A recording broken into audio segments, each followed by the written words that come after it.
headlines this afternoon. As you know, the media has gotten some of the story. Now it's time to release the rest. It's been 3 days, Myron said. Why the wait? Brooke stood and turned so she could lean her back on the bar. So, day one, 2 detectives, or whatever they call them from Scotland Yard, sit Chick and me down. We have a dilemma, they say. If we go to the press and splash Reese's... Turn right onto South Martin Luther King Boulevard. The detectives explained. 2 things that might happen. 1, Brooke raised her index finger. We mount pressure and find Reese. 2, the middle finger joined the index. We mount pressure, and whoever is holding him kills him and dumps the body. I told you that, Myron said. Just that way. They advised us to give them a little time and see if they could dig up any leads quietly. I assume they haven't, correct? Reese, it seems, has vanished without a trace. Again. And again her eyes closed. And again Myron reached his hand out, and again Wynn stopped him with a shake of his head. In half a mile, turn left onto West Bonneville Avenue. Myron got it. So the investigators, Wynn said, they changed their suggestion? No, Wynn said. I did. I decided. My choice. We go public. With that help... Go past this light. Then at the next one, turn left. Right? It's the right move, Wynn said. It's the only move. You think so? I do. Myron saw Brooke's 2 fists tighten. Her face started to redden, and when it did, Brooke suddenly looked like her cousin Wynn. At the light, use the left 2 lanes to turn onto West Bonneville Avenue. There was an edge in her voice. So now, you think I should have a say in what happens to my son? Wynn did not reply. You received an anonymous email, Brooke said. Yes. Turn left. And ended up killing 3 guys. Oh, louder, Wynn said. I think the gentleman in the corner didn't hear you. But Brooke was having none of it. Why didn't you tell me about the email? It was anonymous. I figured that it would go nowhere. Bullshit, Brooke said. You found it credible enough to check it out. Yes. So why didn't you tell me, Wynn? No reply. Because you thought I'd fall apart? Because you didn't want to get my hopes up? Silence. Wynn? He turned and faced her full on. Yes, he said. That's why. That wasn't your decision to make. He spread his hands. Yet make it I did. What, you think I couldn't take it? You think you were sparing me additional pain? Something like that. You know nothing about my pain. Closer. How dare you? How dare you decide that for me? She stared at him. Wynn said nothing. Wynn? You're right, he said. I should have told you. Not good enough. It's going to have to be, Brooke. No. In 3/4 of a mile, turn right. Maybe if you told me about the email, I would have flown over. Maybe I could have helped in some way. Maybe. No. Definitely. Things would have gone differently. Wynn said nothing. Instead, Brooke said, pointing out the window of the pub, my boy is still out there, alone. You messed up, Wynn. You messed up big time. Let's slow down a second, Myron said. We don't know if that would have changed. Brooke snapped her gaze toward Myron, cutting him off. Is Reese here, Myron? Now it was Myron who said nothing. Bottom line, is he here? She turned back to her cousin. We had our first real lead in 10 years. In 10 horrible, miserable years. And now, Brooke? It was Wynn. I get it, he said. You're angry. Man, you're perceptive. But more than that, you're trying to motivate me, Wynn said. There is no need.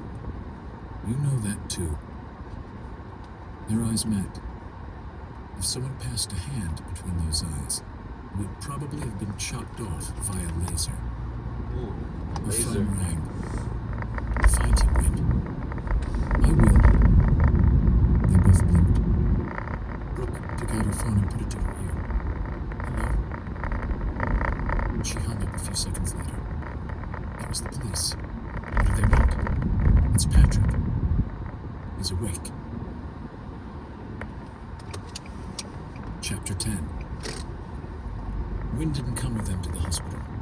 For now, he felt that it would be best to keep his distance from anything involving law enforcement.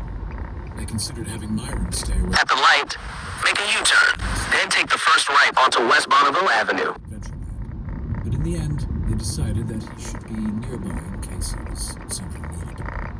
Brooke stayed busy on her phone during the taxi ride. She called her husband, Chick, and told him to meet her at the hospital. She made more calls and grew more agitated. "What's wrong?" Myron asked. "They are saying we can't see Patrick yet." "Who?" "The police." Myron thought about that. "Is it their decision?" "What do you mean?" "I mean, who decides that you can't see him? Is it up to the police? Can't the parents overrule them?" "I still don't know if Nancy and Hunter have legal standing. I assume you have their numbers." "Only Nancy's." "Try it." She did. No answer. She sent a text. No reply. When they pulled up to the front of the hospital, Chick was smoking and pacing. At the light, turn right onto West Bonneville Avenue. Chick was stepping it out. He opened the taxi door with a scowl on his face. Brooke got out. Myron followed. Chick's scowl grew when he saw Myron. "You're Wynn's friend, a basketball player. What are you doing here?"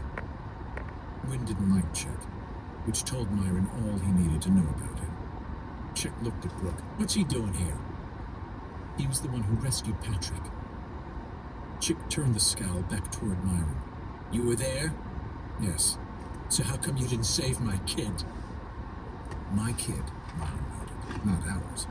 "He tried, Chick," Brooke said. "What? He can't answer for himself?" "I tried, Chick." Chick stepped toward him. The scowl was still there. Myron started to wonder whether it was indeed a scowl or just his default expression. "You being a wise ass with me?" "Huh?" Myron didn't step back. He didn't make a fist, but man, he wanted to.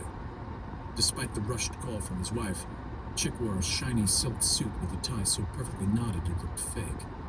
His shoes had an almost supernatural shine, like they were somehow more than new, and his hair was black with just the right amount of gray slicked back and a little too long. His skin had the waxy glow of a recent facial or some sort of high-end cosmetics, and the word manscaped was encompassed in every move Chick made. In a quarter mile, turn right. I don't have time for this. Chick did that thing where you look the person in one eye, then the other, then back to the first. Myron just stood there and let him. You don't judge a guy by his appearance. Wynn was the walking, talking embodiment of that. The guy was also hurting, you could see that too. He might be a vainglorious asshat, but his son... Go past this light, then turn right. You could see that in Chick's face somehow, despite all he tried to do to cover it up. So part of Myron felt sorry for the man, and part of Myron remembered that Wynn didn't like him. "I tried my best," Myron said to him. "He got away. I'm sorry about that." Chick hesitated, and then nodded. "I'm sorry, too. This has been... Don't worry about it." Brooke's voice was gentle. "Chick." Chick gave Myron's arm an apologetic squeeze as he turned toward his wife. Brooke said, "Let's go inside, okay?" Chick nodded and joined her. Brooke shaded her eyes with her right hand. "Myron?" He glanced around and spotted a Costa coffee shop across the street. "I'll wait there. Text if you need me." Chick and Brooke entered the hospital. Myron crossed the street and headed to the right for the Costa coffee shop. Costa was a chain coffee shop and resembled more than anything else a chain coffee shop. Swap the dark red decor for green and you could be in a Starbucks. Myron was sure that passionate defenders of either company Turn right. by this observation, but Myron decided that he wouldn't lose sleep over it. He ordered a coffee from the barista, and then, realizing his stomach was growling, he checked out the food options. Turn right onto South First Street. Costa seemed to have a leg up on its American competitor. He ordered a British ham and cheese toasty. Turn right into the parking lot. Toasty was a cute word. Myron hadn't heard it before. But he deduced, correctly as it turned out, that a toasty was probably a toasted sandwich. Some stand in... At the stop sign, turn right onto East Garces Avenue. Then take the next right into the parking lot. Came in from Brooke. Not letting us see him. Told to wait. Myron replied. Want me to come over? Brooke, not yet. We'll keep you posted. Myron sat at a table and ate a toastie. Not bad. He downed it too quickly and debated getting another.